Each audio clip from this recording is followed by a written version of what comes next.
20 years of excellence. Sun International Institute of Tourism and Management. Baahubali 10 years తర్వాత మళ్ళీ release చేయబోతున్నారు. అవునండి. అప్పట్లోనే బాహుబలి ఒక సినిమా బెంచ్ మార్క్ క్రియేట్ చేసింది తెలుగు సినిమా ఇండస్ట్రీలో కానీ ఇండియా లెవెల్లో కానీ. అది రిలీజ్ అవ్వటం మీకు ఎలాంటి?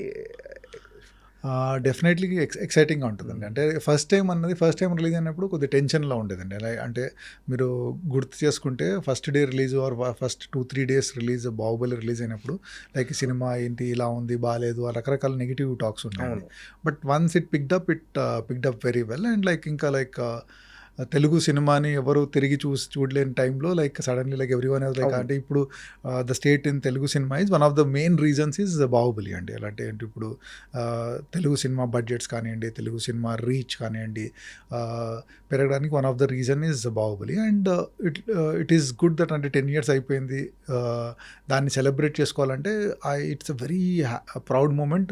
It should be a proud moment not only for me అండి, ద హోల్ తెలుగు ఆడియన్స్ అందరికీ it should be a very proud moment that okay మళ్ళీ ఒకసారి మనము ఓకే మన సినిమాని సెలబ్రేట్ చేసుకునే ఛాన్స్ వచ్చింది అని.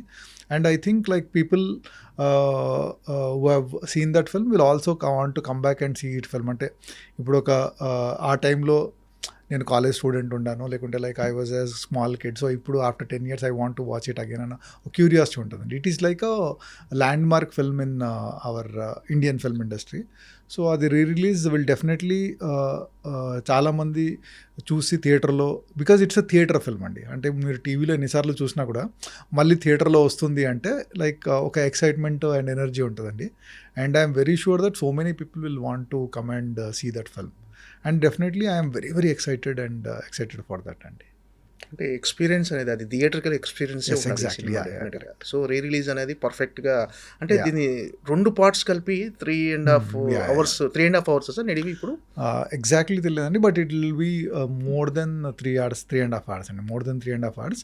సో 2 parts కలిపి ఎడిట్ చేసి అంటే కొన్ని సీన్స్ తీసేసి కొన్ని scenes we're trying to add some scenes in that. So అలా ముందు చూడని సీన్స్ కూడా కొన్ని యాడ్ చేసి సో ఒక proper I think more than 3.5 hour film we're trying to launch. And definitely it will be a very interesting watch అండి. కొత్త blogs కానీ కొత్త సీన్స్ యాడ్ చేసి కొన్ని సీన్స్ ముందు షూట్ చేసామండి, బికాజ్ ఆఫ్ సమ్ ఎడిట్లో వేయలేకపోయాము. సో అది ఇప్పుడు ఇలా 2 పార్ట్ కలిపినప్పుడు అలాంటి సీన్స్ ఉంటే బాగుంటుందని ఒక అవసరం కనిపించినప్పుడు so we're adding few scenes. అంటే మీ ఇన్పుట్స్ ఏమున్నాయి సార్ ఇప్పుడు దీన్ని 1 partగా చేయటంలో కానీ? ఆ ఇన్పుట్స్ మేజర్లీ ఇప్పుడు ఏమీ లేదండి. సో వన్స్ దట్ అంటే ఒకసారి మనము ఈ అడిషన్ చేసిన తర్వాత పోస్ట్ వర్క్ చేస్తాం కదండి. సో పోస్ట్ వర్క్లో I will have some work doing it అండి. So it is more of edit call అండి. ఇప్పుడు అంటే 2 సినిమాలు ఎడిట్ చేయడం, ఎందుకంటే తీసేయడం అదంతా కూడా ముందు తీసామండి. So how they edit and make it interesting అండి, it's an edit and story discussion call అండి. అంటే ఫైనల్ ఎడిట్లో ఖచ్చితంగా మెయిన్. అంటే టోటల్గా అసలు ఫస్ట్ పార్ట్ ఎంత ఫుటేజ్ వచ్చింది, సెకండ్ పార్ట్ ఎంత యాజ్ అ కెమెరామెన్గా మీకు తెలుసు కదా సార్? అంటే అది ఎగ్జాక్ట్లీ చెప్పలేమండి, బట్ వీ ఎక్స్టెన్సివ్లీ షార్ట్ అంటే అది షూట్ చేస్తున్నప్పుడు అంటే ఒక బెంచ్ మార్క్ ఫిల్మ్ లాగా చేయాలి అంటే, ఎందుకంటే అప్పటి వరకు ఆ లెవెల్ ఆఫ్ బడ్జెట్లో ఎవరు షూట్ చేయలేదండి. సో వీఆర్ అంటే ఎక్కడ కూడా ఏది మిస్ కావద్దు, బెటర్గా షూట్ చేయాలని we try to shoot as much as possible అండి. బట్ అలా అని పిచ్చిగా అది అవసరం లేని ఎప్పుడూ షూట్ చేయలేదండి. సో ఏది అవసరమో కానీ ఆ షార్ట్ ఇంట్రెస్టింగ్ ఎలా తీయాలని చేసామండి. So I exactly don't know, but అంటే ఎడిట్ కంటే కొద్దిగా ఎక్కువ వచ్చి ఉంటుందండి. నాట్ అంటే డబుల్ ఆర్ అలా కాకుండా మేబీ ఫ్యూ మినిట్స్ ఎక్కువ అలా వచ్చి ఉంటుందండి ఫైనల్ ఎడిట్లో. అంటే బిఫోర్ షూట్ అంటే ఈ సినిమా స్టార్ట్ అవ్వక ముందుకు బాహుబలి 1 ఎన్ని వండర్స్ క్రియేట్ చేస్తారని ఎవరు ఎక్స్పెక్ట్ చేయరు. డెఫినెట్గా ఒక మంచి సినిమా చేస్తున్నాం, ఏదో ఒక తెలుగు సినిమాకు కొత్తగా ఉండేటట్టు తెలుగు సినిమా స్థాయిని పెంచే సినిమా అని ముందే ఎక్స్పెక్ట్ చేసి ఉంటుంది సినిమా. మీకు ఈ ఫస్ట్ షాట్ గుర్తుందా సార్, మీరు మీ కెమెరాలో షూట్ చేసిన ఫస్ట్ షాట్ యాజ్ ఎ సినిమాటోగ్రాఫర్గా? Baahubali first shot most difficult question, అసలు గుర్తులేదు యాక్చువల్లీ. అంటే ఆల్మోస్ట్ 15 years అవుతుంది, because 5 years in the making it was. So actually I don't remember అండి. బట్ యాక్చువల్లీ మీరు అడిగింది కరెక్ట్, గుర్తు చేసుకోవాలి యాక్చువల్లీ ఒకసారి ఎలా ఏంటి అని, because definitely it's a land mark thing. So but as of now I don't remember that much. ఆ సినిమాలో మోస్ట్ ఛాలెంజింగ్గా అనిపించిన బ్లాక్స్ కానీ మీకు అప్రిషియేషన్ వచ్చిన బ్లాక్స్ ఆ సినిమానే మొత్తం ఛాలెంజింగ్ అండి. ఎందుకంటే everything we're trying to do something different. So ఏ సినిమా చిన్న క్లోజ్ అయినా కూడా ఆ క్లోజ్ ఎలా ఏంటి, దాంట్లో పర్పస్ ఏంటి, బాగా తీస్తున్నామా, ఎక్స్ప్రెషన్స్ కనిపిస్తున్నాయా, వాళ్ళ మేకప్ కరెక్ట్ ఉందా, లేకుంటే జ్యువెలరీ కరెక్ట్ కనిపిస్తుందా, అలాంటివన్నీ. So every shot in Baahubali was challenge అండి. ఇట్ ఈస్ లైక్ అంటే ఇది ఈజీగా తీసాము, ఇది ఛాలెంజింగ్గా చాలా కష్టపడ్డామని లేదండి. ఏ షాట్ అయినా కూడా, ఎందుకంటే 10 సార్లు ఆలోచించుకొని ఈ షాట్ ఎంత ఇదే బెస్ట్ పాసిబుల్ యాంగిలా, ఇంకా వేరే యాంగిల్ షూట్ చేయొచ్చు. ఎందుకంటే ఏ షాట్ అయినా కూడా 10-20 రకరకాల ఇన్ఫినైట్ పాసిబిలిటీస్ ఉంటాయండి ఈ షాట్కి. కానీ ఈ షాట్ ఇలాగే ఎందుకు షూట్ చేయాలి సో అన్నది దట్ వాజ్ ఆల్వేస్ పాయింట్ అండి. సో అందువల్ల like so every shot in Baahubali was extremely challenging అండి. సో దెర్ ఈస్ లైక్ అంటే సో ఒక్క షాట్ ఒక సీన్ అనే చెప్పలేమండి. లైక్ ఇఫ్ మీరు ఏ సీక్వెన్స్ తీసుకున్నా, వాటర్ ఫాల్ తీసుకున్న వాళ్ళు లైక్ కట్టప్ప బాహుబలిని చంపడం తీసుకున్నా కూడా, లైక్ వార్ సీక్వెన్స్ తీసుకున్నా కూడా, సో వాళ్ళ ఏంటిది మాహిష్మతి ప్యాలెస్లో సీక్వెన్స్ తీసుకున్నా కూడా, so everything had their own challenges అండి దాంట్లో. టెక్నికల్గా మీరు కొత్తగా యూజ్ చేసిన ఎక్స్పెరిమెంట్స్ కానీ, కొత్తగా యూజ్ చేసిన టెక్నికల్గా అది కెమెరాలో కొత్త సార్ ఎలా ఏమైనా కొత్తగా యూజ్ చేసేసారు కొత్త కెమెరాలు కానీ? ఆ సినిమాకి నేను అప్పటి వరకు ఏంటంటే లైక్ ఈగా వరకు డిజిటల్ నెగిటివ్లో షూట్ చేశాను, నెగిటివ్ ఫిల్మ్లో షూట్ చేశాను. So for the first time Baahubali was the first film నేను డిజిటల్లో షూట్ చేశానండి. అంటే అంతకుముందు డిజిటల్ కెమెరాస్ ఉన్నాయండి, బట్ నాకు టెస్ట్ చేసినప్పుడు అంత క్వాలిటీ బాగా అనిపించలేదండి. సో లైక్ వన్స్ ఈ ఆరీ కంపెనీ వాళ్ళు అలెక్సా అన్న కెమెరాని లాంచ్ చేశారు అప్పుడు. సో అది చూసిన తర్వాత I felt like almost quality is as good, అంటే నెగిటివ్ దగ్గరలో ఉంది.